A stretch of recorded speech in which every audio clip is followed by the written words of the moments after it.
Super Radio Reports. Dalaga ng shopping way bayad-bayad na pusasan. Super Guam Logronyo pasok. Kaya sa para US, pusatan kini ka usak ka dalaga, kinumanusap siya nag-shopping sa usak ka tindahan.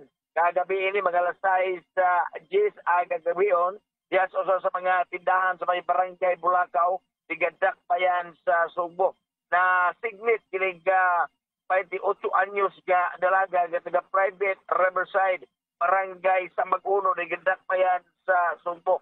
Ang gwardiya sa maong tindahan mao'y nag-signis ini umano sa maabtik ayo ga musibaton ta yaga nakaan niya ang iyahang mga kinawat upat ka mga away kini nga lotion ang recover siya posisyon ingon man duha ka mga colored t-shirt kini ga maong dinakpan kasabtangan karong gitanggong sa inayawa na police station samtang giandam pa ang tukmag kaso kay Pastaka patok ka diri.